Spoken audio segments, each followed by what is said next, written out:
Hello friend, welcome to Acme Education Hub. दोस्तों, यह हमारी दंगल सीरीज़ आपके annual exam NTPC group D के लिए स्टार्ट की गई है। इस सीरीज़ में हम रेलवे के previous year GK GS question की प्रैक्टिस करते हैं जो आपके exam ALP group D, JE RPF, NTPC में आ चुके हैं। उन सभी के जीके जीएस क्वेश्चन की हम इस सीरीज़ में प्रैक्टिस करते हैं, क्योंकि फ्रेंड आपको पता है आपके एनटीपीसी एग्ज़ाम के लिए अब ज़्यादा दिन नहीं बचा है। आपने अभी तक जितना भी पढ़ा है उसके लिए अब आपको प्रैक्टिस की ज़रूरत है, और प्रैक्टिस के लिए आपको प्रीवियस ईयर क्वेश्चन लगाना बहुत ही ज़रूरी हो जाता है। इसलिए यह सीरीज़ आपके लिए बहुत ही ज़्यादा हेल्पफुल होगी। इसलिए आप इस सीरीज़ को देखना ना भूलें फ्रेंड, क्योंकि यह प्रश्न अब आपको कहीं नहीं मिलेगा फ्रेंड, और नहीं क्लियर करोगे तो बहुत पछताओगे। यह आखिरी मौका है आपके पास। अब पता नहीं रेलवे की वैकेंसी कब आएगी, इसलिए आप अपना जी जान लगा दीजिए और ज़्यादा से ज़्यादा प्रीवियस ईयर क्वेश्चन की प्रैक्टिस करिए। चलिए आज का क्वेश्चन स्टार्ट करते हैं।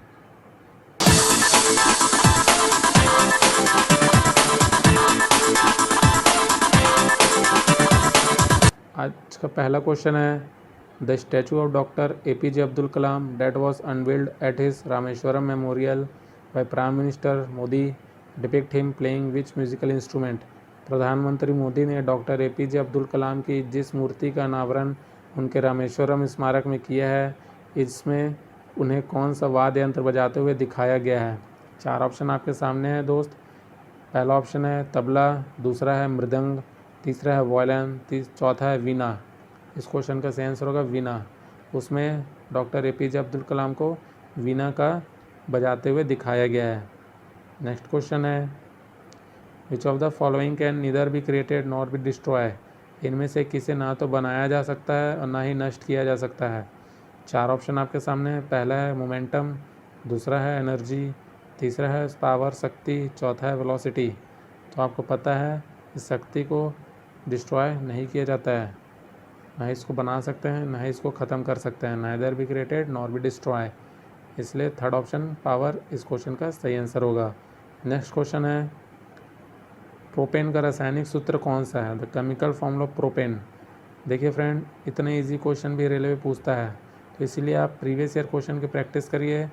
आपको बहुत ही ज़्यादा मदद मिलेगी आपके आने वाले एग्ज़ाम के लिए, और आप अच्छे से अच्छा नंबर स्कोर कर सकते हैं दोस्त। इसलिए आप प्रीवियस ईयर के क्वेश्चन की प्रैक्टिस ज़रूर करिए, और हमारा दंगल सीरीज़ रेगुलर बेसिस पे देखिए।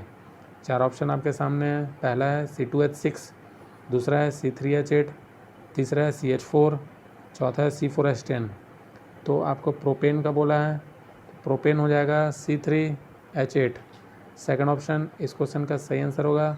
तीसरा ऑप्शन जो दिया गया है उसको हम मीथेन बोलते हैं, दूसरा ऑप्शन को प्रोपेन बोलते हैं, और चौथा ऑप्शन को ब्यूटेन बोलते हैं।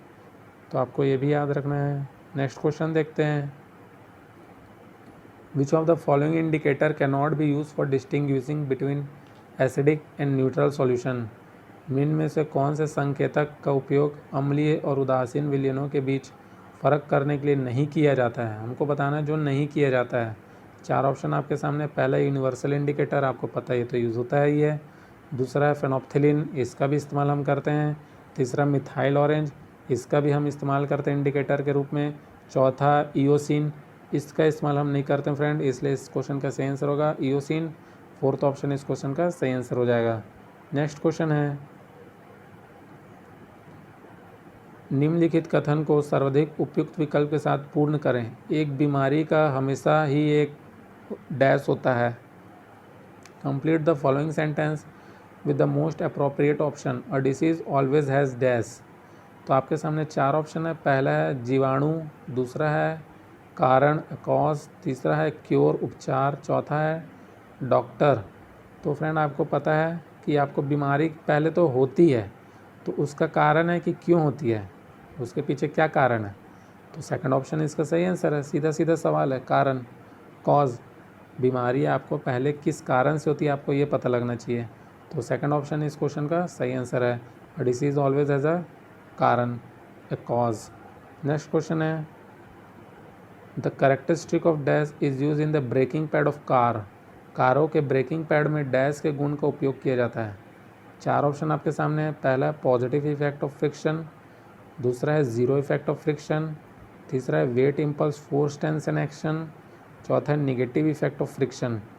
तो आपको पता है जब हम ब्रेक लगाते हैं फ्रेंड, तो पहला option positive effect of friction के कारण हमारी कार रुक जाती है, इसलिए इस क्वेश्चन का सही आंसर है ऑप्शन नंबर 1। नेक्स्ट क्वेश्चन देखते हैं। उभयधर्मी प्राकृतिक का होता है, इज एम्पोटेरिक इन नेचर। इन चारों में से कौन एम्पोटेरिक है? तो पहला ऑप्शन है ZnO, दूसरा है N2O, तीसरा है CaO, चौथा है SO2, zinc oxide, nitrous oxide, calcium oxide, sulphur dioxide. तो आपका सही आंसर हो जाएगा option number 1 ZnO। ZnO amphoteric in nature होता है, ये एसिड की तरह भी होता है, बेस की तरह भी होता है, इसलिए इसको एम्फोटेरिक बोलते हैं। नेक्स्ट क्वेश्चन है, विच of the following metal can not be easily cut with a knife. निम्न में से किस धातु को चाकू द्वारा आसानी से काटा नहीं जा सकता है? तो आपको बताना है कौन सा आसानी से नहीं काटा जा सकता है। अभी तक आप पढ़ रहे थे कि कौन से मेटल को आसानी से काटा जा सकता है, लेकिन इसमें पूछा है नहीं काटा जा सकता है। पहला ऑप्शन है एल्यूमिनियम, दूसरा है लिथियम, तीसरा है पोटेशियम, चौथा है सोडियम। तो इस क्वेश्चन का सही आंसर होगा friend first option aluminium. Aluminium को हम चाकू से नहीं काट सकते हैं, बाकी लिथियम, पोटेशियम और सोडियम को तो आप सभी को पता ही है चाकू से काटा जा सकता है, बस एल्यूमिनियम को नहीं काटा जा सकता है। इस क्वेश्चन का सही आंसर होगा option number 1 aluminium. Next question है, if the distance travel by an object is 0 then the displacement of the object. यदि किसी वस्तु द्वारा तय की गई दूरी 0 है तो वस्तु का विस्थापन कितना होगा? 4 ऑप्शन है आपके सामने। पहला है धनात्मक, दूसरा है 0 भी हो सकता है या नहीं भी, तीसरा है 0 ही होगा, चौथा है ऋणात्मक नेगेटिव होगा। इस क्वेश्चन का सही आंसर होगा ऑप्शन नंबर 3 0। जब ऑब्जेक्ट ट्रैवल किए ही नहीं है, कुछ दूरी ट्रैवल हुई नहीं है, तो डिस्प्लेसमेंट भी 0 होगा। जब डिस्टेंस 0, डिस्प्लेसमेंट भी 0। नेक्स्ट क्वेश्चन देखते हैं, what does the kinetic energy of a moving body depend upon. गतिशील वस्तु की गतिज ऊर्जा किस पर निर्भर करती है? पहला है option weight and its position, दूसरा है मास एंड वेलोसिटी, तीसरा है मास एंड एक्सेलरेशन, चौथा है मास एंड इट्स पोजीशन। तो आपको पता है फ्रेंड काइनेटिक एनर्जी का फॉर्मूला क्या होता है? काइनेटिक एनर्जी होता है, kinetic energy is equal to half mv square, half mv square होता है। तो काइनेटिक एनर्जी किस पे डिपेंड है? मास और वेलोसिटी। तो मास और वेलोसिटी ऑप्शन नंबर 2 में दिया गया फ्रेंड, मास एंड वेलोसिटी। तो ऑप्शन नंबर 2 इस क्वेश्चन का सही आंसर होगा। यह क्वेश्चन हर शिफ्ट में रिपीट हुआ है लगभग, काइनेटिक एनर्जी से रिलेटेड क्वेश्चन। तो आपको इस क्वेश्चन का आंसर याद होना चाहिए, तभी आप इस क्वेश्चन का आंसर टिक कर पाएंगे। नेक्स्ट क्वेश्चन देखते हैं, what is the type of energy possess by a stretch rubber band. किसी तने हुए रबर बैंड में किस प्रकार की ऊर्जा होती है? आपको बताना है कि जब हम रबर बैंड को खींचते हैं तो उसमें कौन सी टाइप की एनर्जी स्टोर रहती है या उसमें होती है। पहला ऑप्शन है केमिकल एनर्जी, दूसरा है काइनेटिक एनर्जी, तीसरा है पोटेंशियल एनर्जी, चौथा है थर्मल एनर्जी। इस क्वेश्चन का सही आंसर होगा दोस्त ऑप्शन नंबर 3 पोटेंशियल एनर्जी। तने हुए रबड़ में पोटेंशियल एनर्जी स्टोर रहती है। यह क्वेश्चन भी IMP है, आपके किसी न किसी एक शिफ्ट में ज़रूर पूछा जाएगा। रेलवे से क्वेश्चन हमेशा पूछा फ्रेंड, हर शिफ्ट में किसी न किसी एक शिफ्ट में क्वेश्चन आया ही हुआ है। नेक्स्ट क्वेश्चन देखते हैं, some of the energy drive from the food we eat is stored in the form of. हम जो भोजन ग्रहण करते हैं उसे प्राप्त हुई कुछ ऊर्जा किस में संग्रहित होती है, किस फॉर्म में संग्रहित होती है? अगर देखा जाए तो पूछा जा रहा है कि जो हम खाना खाते हैं उसकी कुछ एनर्जी किस फॉर्म में हमारे शरीर में स्टोर होती है। 4 ऑप्शन है। पहला है ग्लाइकोजन, दूसरा है अमीनो एसिड, तीसरा ग्लूकोज, चौथा है पायरुविक एसिड। इस क्वेश्चन का सही आंसर है ऑप्शन नंबर 1 ग्लाइकोजन। तो हमारे शरीर में ग्लाइकोजन के फॉर्म में एनर्जी स्टोर होती है। नेक्स्ट क्वेश्चन देखते हैं, which part of the female reproductive system prepare itself every month to receive and nurture the growing child. बढ़ते भ्रूण के धारण और पोषण के लिए हर महीने मादा प्रजनन प्रणाली का कौन सा हिस्सा अपने आप को तैयार करता है? पहला ऑप्शन है ओवरी, दूसरा है वजाइना, तीसरा है सर्विक्स, चौथा है यूटेरस। तो आपको पता है फ्रेंड, जब इसमें पूछा गया प्रजनन प्रणाली का कौन सा हिस्सा तैयार करता है बढ़ते भ्रूण का धारण पोषण के लिए, तो ऑप्शन नंबर 4 यूटेरस। यूटेरस इस क्वेश्चन का सही आंसर होगा। नेक्स्ट क्वेश्चन है, What will be the resistance of a wire across which when 2 volt potential difference is applied 1 ampere current flow through the wire? आपको वोल्टेज दे दिया गया है, आपको वोल्टेज दे दिया गया फ्रेंड, कितना दिया गया है, पोटेंशियल डिफरेंस विभवांतर 2 वोल्ट का दिया गया है, ठीक है। आपको करंट दिया गया है, करंट दे दिया गया फ्रेंड, कितना दिया गया है आपको, 1 एम्पियर करंट भी दे दी गई है। आपसे पूछा क्या है, रेजिस्टेंस की वैल्यू पूछी है। तो हम इसमें क्या करेंगे, सीधा सीधा सिंपल हम इसमें ओम्स लॉ लगा देंगे, V = I × R। Okay friend, R का वैल्यू हमको चाहिए तो क्या हो जाएगा, V हमारा 2 है, I नीचे आ जाएगा, R = हो जाएगा 2/1 ओम, जो कि हो जाएगा 2 ओम। ऑप्शन नंबर 1 इस क्वेश्चन का सही आंसर होगा। तो फ्रेंड आपको ज़्यादा डीप में न्यूमेरिकल करने की ज़रूरत नहीं है, ज़्यादा हार्ड लेवल के न्यूमेरिकल की प्रैक्टिस करने की ज़रूरत नहीं है, क्योंकि रेलवे उतना हार्ड लेवल का न्यूमेरिकल पूछता ही नहीं है फ्रेंड। वो हमेशा बेसिक लेवल, इजी लेवल के ही बेसिक क्वेश्चन पूछता है, जिसका अगर आपको फॉर्मूला पता है तो आप बहुत ही आसानी से अपना न्यूमेरिकल को सॉल्व कर सकते हैं। और हर शिफ्ट में 1 से 2 न्यूमेरिकल हर बार आए हैं, तो इसलिए आप न्यूमेरिकल छोड़ भी नहीं सकते हैं। लेकिन आपको मेरा सजेशन यही रहेगा कि आप इजी लेवल के न्यूमेरिकल, हर टाइप के न्यूमेरिकल, लेकिन इजी लेवल के, बेसिक लेवल के करके ज़रूर जाइएगा। नेक्स्ट क्वेश्चन है, which hormone is release from the testis? Vishnu में से कौन सा हार्मोन स्रावित होता है? पहला है टेस्टोस्टेरोन, दूसरा है इंसुलिन, तीसरा है एस्ट्रोजन, चौथा है थायरोक्सिन। तो आपको पता है टेस्टिस में से टेस्टोस्टेरोन हार्मोन रिलीज होता है। नेक्स्ट क्वेश्चन देखते हैं, which 2016 Hindi film is based on the real life of the famous Phogat wrestling family? 2016 की कौन सी हिंदी फिल्म प्रसिद्ध फोगाट कुश्ती परिवार के वास्तविक जीवन पर आधारित है? पहला ऑप्शन है मंगल पांडे द राइजिंग, दूसरा है सुल्तान, तीसरा है बॉडीगार्ड, चौथा है दंगल। तो आपको पता है बहुत ही फेमस पिक्चर आमिर खान की पिक्चर थी, जो कि फोगाट फैमिली से रिलेटेड है। उस पिक्चर का नाम है दंगल।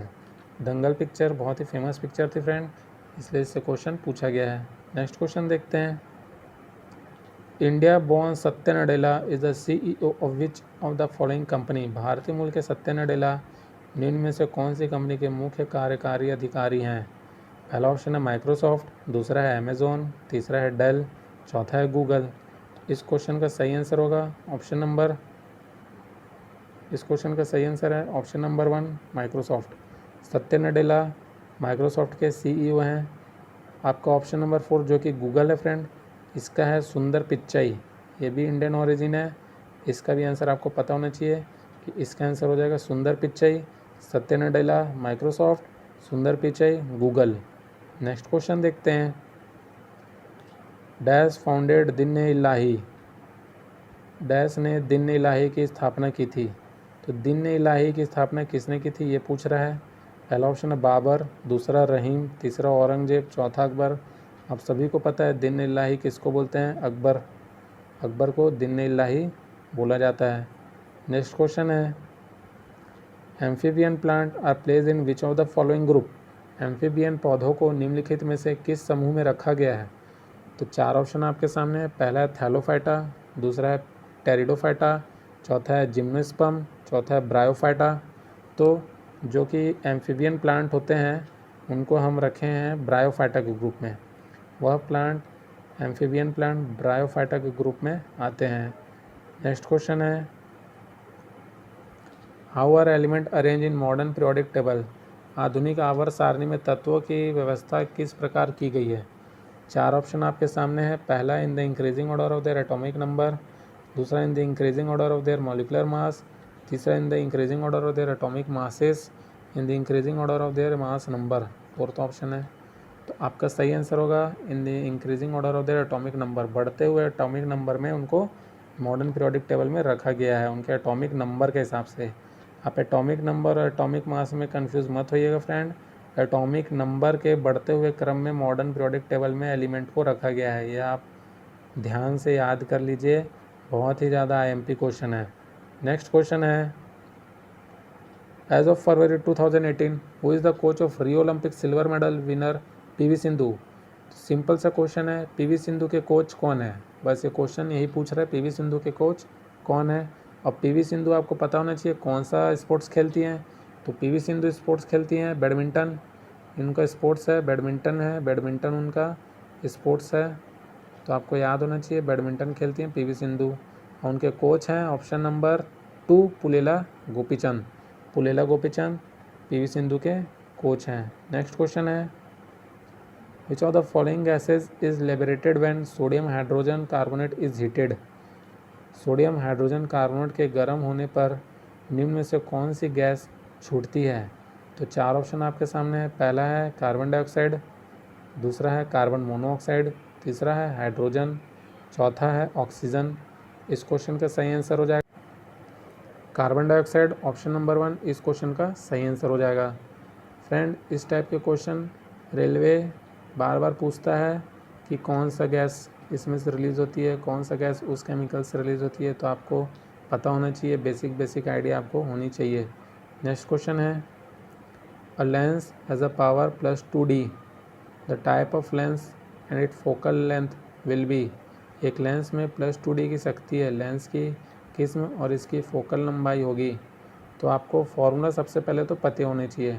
फॉर्मूला होता है फोकल लेंथ का F = 1/P, P मतलब लेंस का पावर, जो ये +2D दिया गया है उसमें से D को बोलते हैं फ्रेंड, D डिनोट करता है डायोप्टर, D है डायोप्टर जो कि लेंस की पावर का मात्रक भी है, डायोप्टर से हम लोग उसको डिनोट करते हैं।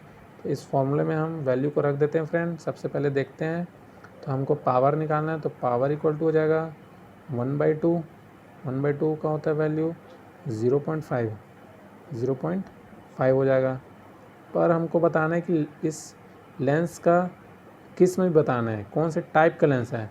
तो आप देख रहे हो उसमें लिखा गया प्लस, ये क्वेश्चन रिपीट हुआ है फ्रेंड। अगर आप हमारा प्रीवियस ईयर देख रहे हैं क्वेश्चन दंगल सीरीज़ का, तो एक सेट और में क्वेश्चन सेम टू सेम पूछा गया, सेम क्वेश्चन है, कोई डिफरेंस नहीं है फ्रेंड। जब प्लस दिया जाता है फ्रेंड तो हमारा हो जाता है कॉन्वेक्स, क्या होता है कॉन्वेक्स, ठीक है, उत्तल लेंस। और जब दिया जाता है माइनस, जब माइनस देगा तो हो जाता है फ्रेंड अवतल, कॉनकेव। तो आपको ये पता रहना चाहिए, प्लस कॉन्वेक्स माइनस कॉनकेव। इस क्वेश्चन का सही आंसर है ऑप्शन नंबर 3 0.5 मीटर कॉन्वेक्स। तो चलिए नेक्स्ट क्वेश्चन देखते हैं, which Asian city hosted the 2017 men's hockey Asia cup. Hockey Asia cup 2017 कहाँ आयोजित हुआ था, कौन मेजबानी किया था। 4 ऑप्शन आपके सामने, पहला सिंगापुर, दूसरा तेहरान, तीसरा ढाका, चौथा टोक्यो। इस क्वेश्चन का सही आंसर हो जाएगा थर्ड ऑप्शन ढाका। ढाका में 2017 मेंस हॉकी एशिया कप आयोजित किया गया था। नेक्स्ट क्वेश्चन है, which Indian American is the chairman of the prestigious federal communication commission FCC of the united state at of March 2018। FCC united state का एक prestigious organisation है, commission है, उसके चेयरमैन का नाम क्या है, वो इंडियन अमेरिकन है फ्रेंड, आपको यह बताना है। 4 ऑप्शन आपके सामने है, पहला है नौमी राव, दूसरा है सीमा वर्मा, तीसरा है अजीत पाई, चौथा है नील चटर्जी। इस क्वेश्चन का सही आंसर है थर्ड ऑप्शन अजीत पाई, अजीत पाई इस क्वेश्चन का सही आंसर हो जाएगा। तो अगर आप गौर कर रहे होंगे फ्रेंड, एक चीज़ आपने गौर किया होगा, अगर आप हमारा क्वेश्चन सीरीज देख रहे हैं, जो इंडियन ओरिजिन रहते हैं, जो इंडियन के पैदाइश रहते हैं और दूसरे जगह अगर CEO हैं या चेयरमैन है, उससे क्वेश्चन ज़रूर आया है, एक क्वेश्चन तो हर शिफ्ट में आया ही आया है। तो आपको इससे ये आइडिया हो जाता है फ्रेंड कि इंडियन अमेरिकन जो भी हैं, अगर वो किसी कंपनी के चेयरमैन हैं या CEO हैं, तो आपके लिए बहुत ज़्यादा IMP हो जाता है। आप उस क्वेश्चन को छोड़ के मत जाइएगा फ्रेंड, ज़रूर याद करके जाइएगा, वो क्वेश्चन आपके क्वेश्चन पेपर में ज़रूर आएंगे। नेक्स्ट क्वेश्चन देखते हैं, name the noble gas which is place in the third period and 8 group of the modern periodic table. आपको बताना है आधुनिक आवर्त सारणी की तीसरी अवधि और 8वें समूह में रखी गई नोबल गैस का नाम बताना है। 4 ऑप्शन आपके सामने, पहला हीलियम, दूसरा नियॉन, तीसरा आर्गन, चौथा क्रिप्टॉन। तो आपको पता है, आपको अगर पीरियोडिक टेबल याद भी है थोड़ा बहुत तो आप पढ़ सकते हैं, hydrogen helium, lithium beryllium, boron carbon, nitrogen oxygen, fluorine neon, sodium magnesium aluminium silicon phosphorus sulphur chlorine argon. Argon आता है फ्रेंड, इस क्वेश्चन का सही आंसर हो जाएगा ऑप्शन नंबर 3 आर्गन। आर्गन है थर्ड पीरियड के 8 ग्रुप में आता है आर्गन। नेक्स्ट क्वेश्चन है if an object is place at the centre of curvature of a mirror then the image form will be. यदि किसी वस्तु को अवतल दर्पण के वक्रता के केंद्र पर रखा जाता है तो इसका प्रतिबिंब ऐसा बनेगा। 4 ऑप्शन आपके सामने, वर्चुअल एंड डिमिनिश्ड, दूसरा है real end of the same size, तीसरा है रियल एंड इनलार्ज बड़ा बनेगा, चौथा वर्चुअल एंड इनलार्ज। तो आपको पता है फ्रेंड कि रियल इमेज बनता है तो रियल तो बनेगा और सेम साइज का बनेगा क्योंकि हम सेंटर ऑफ कर्वेचर सी पे रखे हैं जिसको सी से डिनोट किया जाता है, इसलिए सेकंड ऑप्शन इसका सही आंसर होगा, रियल बनेगा और सेम साइज का बनेगा। नेक्स्ट क्वेश्चन देखते हैं friend, on the bank of which river is Jabalpur situated. Jabalpur किस नदी के तट पर स्थित है। 4 ऑप्शन आपके सामने हैं, पहला है चंबल, दूसरा यमुना, तीसरा बेतवा, चौथा नर्मदा। तो इस क्वेश्चन का सही आंसर हो जाएगा दोस्त ऑप्शन नंबर 4 नर्मदा। नर्मदा इस क्वेश्चन का सही आंसर है, नर्मदा के किनारे जबलपुर सिचुएटेड है। तो आपको कौन सा शहर कौन से नदी के किनारे सिचुएटेड है ये तो याद होना ही चाहिए फ्रेंड, और कौन से शहर में कौन सी नदी भी है ये भी आपको याद होना चाहिए, उससे क्वेश्चन रेलवे ज़रूर पूछता है। तो फ्रेंड आज हमने किए हैं लगभग 28 to 29 क्वेश्चन जो कि आपके रेलवे के प्रीवियस ईयर क्वेश्चन में आए हुए हैं, बहुत ही ज़्यादा IMP हैं। आप इसकी प्रैक्टिस रेगुलर बेसिस पे करिए, बार बार करिए, क्योंकि रेलवे इस प्रीवियस ईयर क्वेश्चन से ज़रूर आपके पेपर में क्वेश्चन पूछेगा फ्रेंड। तो क्योंकि रेलवे प्रीवियस ईयर क्वेश्चन को रिपीट करता है जैसा कि आप सभी जानते हैं, और NTPC के क्वेश्चन भी हमने लिए हैं, JEE के लिए हैं, RPF के लिए हैं, ALP के लिए हैं, सभी पेपर के क्वेश्चन आपको कराए जा रहे हैं फ्रेंड।